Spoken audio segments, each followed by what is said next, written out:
Hello friends, मैं हूं लालचंद। आप देख रहे हैं नर्सिंगिंग चैनल। एक बार फिर से आप लोगों का स्वागत है एक नई वीडियो के साथ में। वीडियो थोड़ा सा लेट है लेकिन बहुत ही ज़रूरी इन्फॉर्मेशंस के साथ में है। इन्फॉर्मेशन समझिए या कुछ परेशान कर देने वाली इन्फॉर्मेशंस के साथ में है, जैसे कि कुछ अपडेट्स हुए हैं रिसेंटली। जो डाटा फ्लो जो है उसकी तरफ से और डीएचए की तरफ से कुछ एक अपडेट्स हुए हैं। तो अपडेट्स जो हैं वो कुछ एक परेशान कर देने वाले, या ऐसे कह लो, या फिर टाइम कंज्यूम ज़्यादा होगा, अपना टाइम ज़्यादा ख़राब होगा। ठीक है, टाइम ज़्यादा लगेगा, प्रोसेस लंबी हो जाएगी। तो इस तरीके से डीएचए ने और डाटा फ्लो ने मिल करके ये अपडेट्स दी है, जो कि मतलब अभी 2 4 5 दिन के अंदर ही ये मतलब स्टार्ट हुई है ये प्रोसेस। तो इसके बारे में हम बात करते हैं। तो बात करते हैं हम गुड स्टैंडिंग सर्टिफिकेट के बारे में।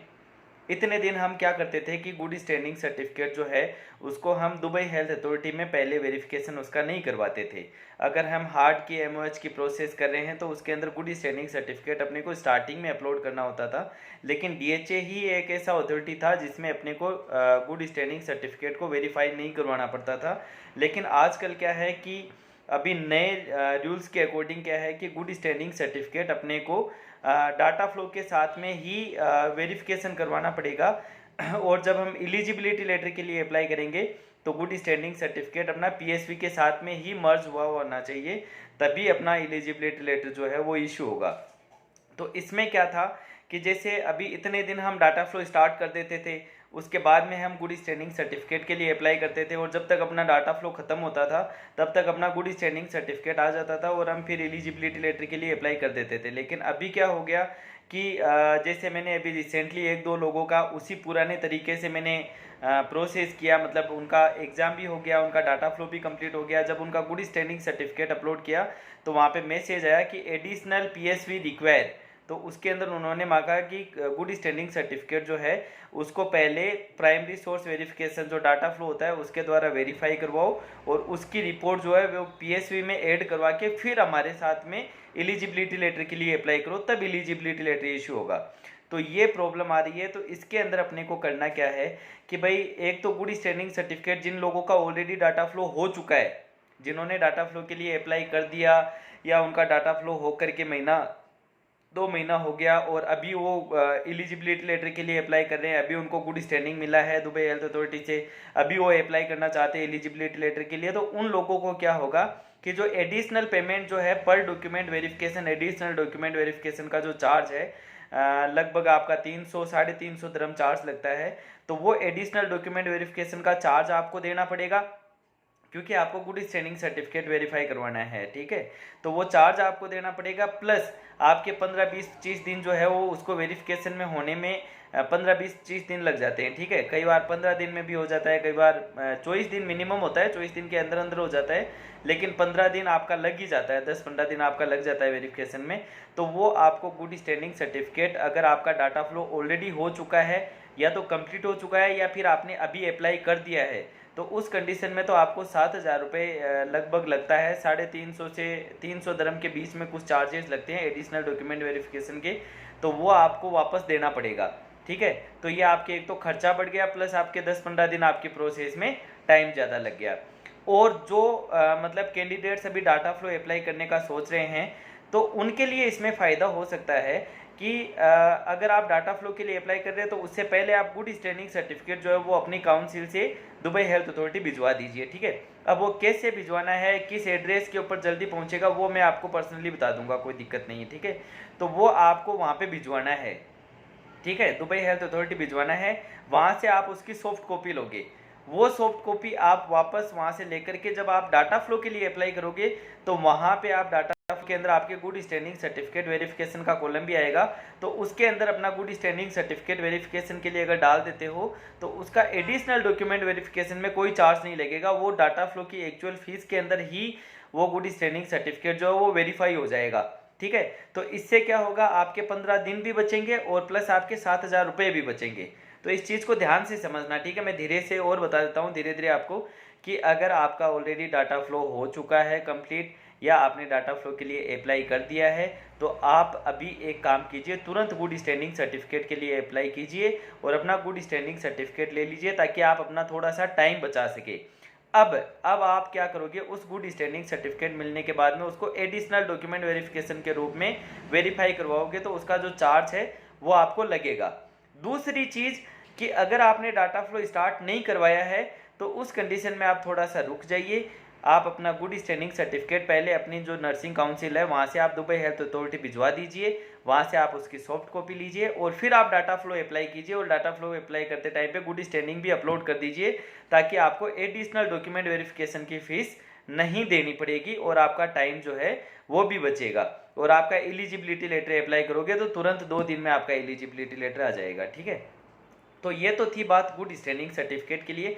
एक तरीके से देखा जाए तो ये सही भी है और दूसरी तरीके से देखा जाए तो ये थोड़ा सा टाइम कंज्यूमिंग है, ठीक है। क्योंकि कोई भी प्रोसेस अगर स्टार्ट करते हैं तो उसके लिए सबसे पहले गुड स्टैंडिंग सर्टिफिकेट लेना पड़ेगा आप। और उसके अंदर क्या है, जैसे आपने एग्ज़ाम तो दे दिया, कोई दिक्कत नहीं है, ठीक है। एग्ज़ाम आप जैसे आपने स्टार्ट किया, आपने सोचा कि हाँ अब हम 1 2 4 5 दिन में एग्ज़ाम बुक करेंगे, उसी टाइम पे आप जा करके अपना गुड स्टैंडिंग सर्टिफिकेट अप्लाई करो। जब तक आपका एग्ज़ाम कंप्लीट होता है, आप तैयारी करके एग्ज़ाम देते हो, तब तक आपका गुड स्टैंडिंग सर्टिफिकेट आपके पास आ जाएगा। और जब आपका डाटा फ्लो करेंगे एग्ज़ाम क्लियर होने के बाद में, तो उस टाइम पे हम आपका गुड स्टैंडिंग सर्टिफिकेट भी साथ में अपलोड कर देंगे, तो आपका टाइम बच जाएगा, ठीक है। अगर आप लेट करते हैं, ठीक है, जैसे आप एग्ज़ाम ना आपका हो गया, उसके बाद आप डाटा फ्लो का सोचते हैं और फिर आप गुड स्टैंडिंग सर्टिफिकेट के लिए अप्लाई करते हैं, तो आपका टाइम उसके अंदर वेस्टेज ज़्यादा हो जाएगा। तो मेरी राय यही है, अगर आपने आज बनाया है कि मैं अब DHA के लिए प्रोसेस करवाऊँगा, तो आज आप प्रोसेस करवाइए स्टार्ट। और आप जैसे एग्ज़ाम वगैरह आपका बुक हो गया, अब आप गुड स्टैंडिंग के लिए अप्लाई कर दीजिए। फिर आप 15 20 25 दिन आप तैयारी करेंगे एग्ज़ाम के लिए, उस दौरान आपका गुड स्टैंडिंग सर्टिफिकेट आ जाएगा। और जैसे ही आपका एग्ज़ाम वगैरह हो जाए, एग्ज़ाम क्लियर हो जाए, उसके बाद में आप डाटा फ्लो करेंगे तो आपका गुड स्टैंडिंग सर्टिफिकेट तब तक आ चुका होगा और आप डाटा फ्लो के लिए अप्लाई कर देंगे साथ में ही। तो आपके जो एडिशनल डॉक्यूमेंट वेरिफिकेशन के चार्जेस है वो बच जाएंगे। और जिनका ऑलरेडी डाटा फ्लो हो चुका है और जिनका कंप्लीट हो चुका है या स्टार्ट हो चुका है, वो भी अपनी काउंसिल के अंदर जो है वो डाटा फ्लो गुड स्टैंडिंग के लिए अप्लाई कर दें, ताकि उनका गुड स्टैंडिंग वहाँ पहुँचे, वहाँ से हम निकालें और फिर उनके डाटा फ्लो के अंदर एडिशनल डॉक्यूमेंट वेरिफिकेशन के रूप में उसको अपलोड करें और उनके जो फीस लगनी है वो लगेगी। और बाकी जिन्होंने नहीं किया अप्लाई अभी तक डाटा फ्लो, उनके फीस नहीं लगेगी, ठीक है। तो ये तो हो गया गुड स्टैंडिंग सर्टिफिकेट के बारे में। अब गुड स्टैंडिंग सर्टिफिकेट कहाँ से बनेगा, प्रोसेस क्या है, तो जैसे राजस्थान नर्सिंग काउंसिल का मैं बताता हूँ। राजस्थान नर्सिंग में आप काउंसिल में आपको जा करके वहाँ पे आपको 5,000 रुपये की DD सबमिट करवानी पड़ती है। आजकल क्या है, आप क्रेडिट कार्ड या आपका डेबिट कार्ड है उससे भी 5,000 रुपये कार्ड स्वैप करा के पेमेंट कर सकते हैं, वहाँ से आपको 5,000 रुपये की रिसिप्ट मिलेगी। आपको एक एप्लीकेशन लिखना है, एप्लीकेशन के अंदर ऊपर ही ऊपर आपको टू दुबई हेल्थ अथॉरिटी और उसका पूरा एड्रेस लिखना होगा। सब्जेक्ट में लिखना होगा गुड स्टैंडिंग सर्टिफिकेट या फिर फॉरेन वेरिफिकेशन सर्टिफिकेट, ठीक है। और दूसरा क्या है, नेक्स्ट आएगा आपके, फिर उसमें डिटेल्स दी जाएगी, वो आपको लिखनी है कि मैं इस काउंसिल के अंदर रजिस्टर्ड हूँ, मेरा रजिस्ट्रेशन नंबर ये है, मैंने इस कॉलेज से यहाँ पे नर्सिंग पास आउट की है और मैं गुड स्टैंडिंग सर्टिफिकेट के लिए अप्लाई कर रहा हूँ क्योंकि मैं फॉरेन जॉब्स के लिए जाना चाहता हूँ। तो आप मेरा गुड स्टैंडिंग सर्टिफिकेट इशू करवाएं और उसमें ये ज़रूर मेंशन करवाएं कि मेरे खिलाफ़ कोई भी माल प्रैक्टिस या ऐसा कुछ भी जो है वो कानूनी रूप से कोई कार्यवाही नहीं की गई है। ये लाइन आपको ऐड करवाना है लास्ट के अंदर, ठीक है। और वो आप वहाँ पे दुबई हेल्थ अथॉरिटी के अंदर आप सबमिट भिजवा दें यहाँ से अपनी काउंसिल से।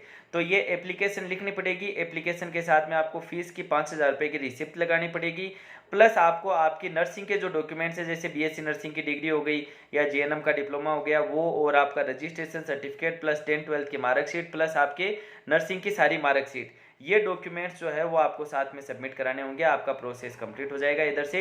अब आपका good standing certificate Dubai health authority जाएगा, वहाँ से हम उसको निकाल सकते हैं, निकाल करके फिर आपका डाटा फ्लो स्टार्ट करेंगे। तो ये प्रोसेस तो हो गई आपकी इस गुड स्टैंडिंग के बारे में, ठीक है।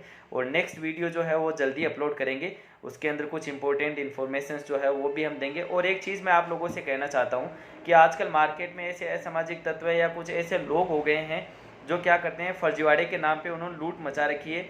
लोग अगर कोई सक्सेस हो रहे हैं तो उनका नाम खराब करने में लगे हुए हैं कि उनके कैंडिडेट्स को जॉब नहीं मिली, ये नहीं मिली, वो 1 महीने तक वहाँ फिरता रहा, फिर हमने जॉब लगाई। उनको ये पूछना आप कि अरे यार तेरी जॉब किसने लगाई थी, ये उनको आप पूछना कि तू आज ऐसी बातें अगर लोगों के बारे में बोल रहा है, तू बता तेरा जॉब किसने करवाया था। और तुम साड़ो शर्म नहीं आती, एक एक सैलरी लेते हो। डीएचए पास कैंडिडेट्स जो हैं उनसे जॉब लगाने के लिए आप 1-1 लाख रुपए सैलरी, उनकी एक एक पहली सैलरी आप मांगते हो। मांगते ही बने रहोगे या जिंदगी में खुद के दम पे कुछ कर करके दिखाओगे, या दूसरों के टुकड़ों के ऊपर पलने वाले कुत्ते ही बन करके रहोगे। सॉरी, मुझे ऐसे वर्ड बोलना नहीं चाहिए, लेकिन मेरे पास ऐसे ऐसे मैसेज आ रहे हैं लोगों के, कैंडिडेट्स, मेरे कैंडिडेट्स को मतलब ऐसे बोला जा रहा है कि आप हमें एक एक सैलरी दो, हम आपकी जॉब लगाएंगे। जबकि मैं आपको गारंटी के साथ बोलता हूँ, किसी भी कैंडिडेट जो डीएचए पास है उसका 1 रुपया भी किसी को देने की जरूरत नहीं है। अगर वो मेरे द्वारा जॉब लेना चाहता है तो फ्री ऑफ कॉस्ट जॉब होगा। अगर वो खुद के दम पे विजिट वीजा पे जाके दुबई हेल्थ अथॉरिटी में जाके जॉब सर्च करना चाहता है तो उसको कोई किसी को कुछ भी पैसा देने की जरूरत नहीं है। दुबई हेल्थ अथॉरिटी में आज के टाइम पे इतने जॉब्स अवेलेबल हैं। अगर आपने बोला ना कि मैं नर्सिंग किया हुआ हूँ, मेरे पास गुड ये एलिजिबिलिटी लेटर है, डीएचए पास है, तो आपको ऐसे उठा करके ले जाएंगे कि आओ साहब हमारे पास जॉब करो। इतनी जॉब अपॉर्चुनिटीज अभी दुबई हेल्थ अथॉरिटी में है। हाँ, मानता हूँ कहीं सैलरी कम दे रहे हैं, कहीं ज़्यादा दे रहे हैं, कहीं एवरेज सैलरी दे रहे हैं, लेकिन आपको किसी को 1 रुपया भी देने की जरूरत नहीं है जॉब्स के नाम पे। अगर आपसे कोई मांगता है कि आप 1 महीने की सैलरी दो, आपका जॉब लगवा देंगे, तो वो भिखारी किस्म के लोग हैं। ऐसे लोगों से आप बच करके रहे, ऐसे लोगों को आप इग्नोर करें, ऐसे लोगों के चक्कर में बिल्कुल न पड़े। आप डीएचए क्वालिफाइड हो, आपको 101% जॉब मिलेगा। या तो आप मेरे से अप्रोच कर सकते हैं, जहाँ पे भी डीएचए कैंडिडेट्स जो हैं अप्लाई मतलब जो एलिजिबल पास किए हुए हैं एलिजिबिलिटी लेटर के साथ में, मेरे से अप्रोच करें, फ्री ऑफ कॉस्ट जॉब कराऊंगा। कोई पैसा नहीं लगेगा, 1 रुपया भी चार्ज नहीं लगेगा, कोई सैलरी नहीं देनी पड़ेगी डीएचए पास कैंडिडेट को। और अगर आप मेरे से नहीं करवाना चाहते हो तो दुबई हेल्थ अथॉरिटी 15-16 हज़ार रुपये विजिट वीजा के लगते हैं, 7-8 हज़ार रुपये टिकट के लगते हैं। जाइए, वहाँ पे रहने की व्यवस्था मेरे कैंडिडेट्स के साथ में हो जाएगी। वहाँ जाके जॉब सर्च कीजिए, आपको अच्छे से अच्छा जॉब मिल जाएगा, आपके मनचाहा जॉब मिल जाएगा। आपको किसी को जॉब के लिए पैसा देने की जरूरत नहीं है, क्योंकि इतनी जॉब अपॉर्चुनिटीज़ है, इतना नर्सेज का क्राइसिस है दुबई में अभी कि उनको डीएचए का पता चल जाए ना। मेरे पास में रिक्रूटर्स के कॉल आते रहते हैं, मेरे पास बड़ी बड़ी वहाँ के रिक्रूटमेंट एजेंसी से उनके कॉल आते हैं कि सर हमारे को स्टाफ चाहिए, हमें स्टाफ दे दीजिए आप, और हम आपको ये कमीशन दे देंगे, वो कमीशन दे देंगे। मैं ऐसे रिक्रूटर्स किससे कांटेक्ट भी नहीं करता हूँ बिल्कुल भी। और अगर आप डीएचए कैंडिडेट हैं तो आप खुद जाकर के ट्राई कीजिए, आपको अच्छी मुंह मांगी सैलरी मिलेगी। अगर आप किसी के थ्रू जाएंगे तो आपको सैलरी उतनी अच्छी नहीं मिलेगी। अगर आप इंटरव्यू क्लियर करके जाते हो तो आपको मुंह मांगी सैलरी वहाँ पे दी जाएगी। तो ऐसे लोगों से सावधान रहिए। बहुत सारे लोग ऐसे हो चुके हैं जो अपने ही प्रोफेशन का वहाँ पे बेड़ा गर्क करने में लगे हुए हैं। वो अपने ही भाई बंधुओं से 1-1 महीने की सैलरी मांगते हैं, 1 महीने की सैलरी दो, 2 महीने की सैलरी दो, डीएचए पास कैंडिडेट से हम आपका जॉब लगवा देंगे। उनको ये पूछो कि तुम लोगों को किसने जॉब लगवाया था, या तुम लोग किस तरीके से आए थे यहाँ पे। तुम अपनी औकात भूल गए। अपनी औकात में रहना सीखो, किसी लोगों की, किसी मजबूर लोगों का फ़ायदा उठाना मत सीखो। बस मैं इस वीडियो में इतना ही कहना चाहता हूँ। और बाकी आप लोग जो मेरे कैंडिडेट्स जिनका अभी मैं प्रोसेस कर रहा हूँ, बहुत सारे डाटा फ्लो लिस्ट पड़ी है मेरे पास में डायरी में, तो मैंने आज कम से कम 5-7 लोगों का डाटा फ्लो अप्लाई किया है, 7-8-10 लोगों का डाटा फ्लो जो है वो अभी पेंडिंग है। तो जिनका कर दिया उनका तो अपने को एडिशनल डॉक्यूमेंट वेरिफिकेशन करवाना पड़ेगा, ठीक है। गुड स्टैंडिंग के लिए आप अप्लाई कर दीजिए, पैनिक होने की ज़रूरत नहीं है। और जिनका मैंने डाटा फ्लो अप्लाई नहीं किया है उनका मैं पेंडिंग रखता हूँ 15 दिन के लिए, और तब तक आप गुड स्टैंडिंग सर्टिफिकेट अप्लाई करके वो मंगवा लीजिए, ताकि अपने साथ जो 6-7 हज़ार रुपये लगते हैं वो अपने बच जाएंगे, ठीक है। तो इस चीज़ का ध्यान रखिए। बस आज के वीडियो में इतना ही था। बाकी और इन्फॉर्मेशंस के लिए हम जल्दी से मिलेंगे एक वीडियो के साथ में। और बहुत सारा काम बाकी पड़ा है, आपके मैसेज आते रहते हैं। अभी मैंने एक स्टेटस डाला था कि 6:30 बजे एक वीडियो आएगा, तो वीडियो आएगा, ठीक है। तो मैंने ये भी कहा था कि स्टेटस का रिप्लाई मत देना, क्योंकि इतना वर्कलोड है, इतने लोगों की प्रोसेस बाकी पड़ी है, इतने लोगों की एग्ज़ाम्स करनी है, इतने लोगों का डाटा फ्लो करना है, तो मैं रिप्लाई नहीं दे पाता हूँ आजकल। पिछले 10-12 दिन से इतना अस्त व्यस्त चल रहा हूँ, क्योंकि वर्कलोड इतना हो गया। मैं अकेला काम करने वाला हूँ, मैंने कोई असिस्टेंट नहीं रखा हुआ, तो इस वजह से मुझे बहुत ज़्यादा टाइम लगता है। तो इस वजह से मैं रिप्लाई नहीं दे पाता हूँ। आप YouTube के ऊपर वीडियो देखिए, वहाँ पे अपने मैसेज छोड़िए, ताकि एक दूसरे की हेल्प हो सके वहाँ से कमेंट्स पढ़ करके। और अगर कोई ज़रूरी मैसेज है तो आप मुझे व्हाट्सएप के अंदर मैसेज कर दीजिए, मैं आपको रिप्लाई देने की कोशिश करूँगा जल्दी से जल्दी। और जिनका ऑलरेडी पेमेंट आ गया, जिनका प्रोसेस चल रहा है, उनको प्रायोरिटी देना भी एक बात होती है कि उनको प्रायोरिटी देनी पड़ती है। बाकी लोग थोड़ा सा वेट कर सकते हैं, 1-2 दिन उनको टाइम लगता है, अगर ये रिप्लाई देने में टाइम लग जाता है, ठीक है ना, क्योंकि वर्कलोड ज़्यादा हो गया है। खुद का काम भी देखना होता है, फिर आप लोगों की प्रोसेस भी देखनी होती है, तो बहुत सारे काम हैं, ठीक है। तो बस आज के वीडियो में इतना ही। वीडियो पूरा देखें, अपने भाई बंधुओं तक इस वीडियो को जो है शेयर करें, ताकि ज़्यादा से ज़्यादा लोगों को इस वीडियो से फ़ायदा हो सके। Thank you friends, bye bye, take care.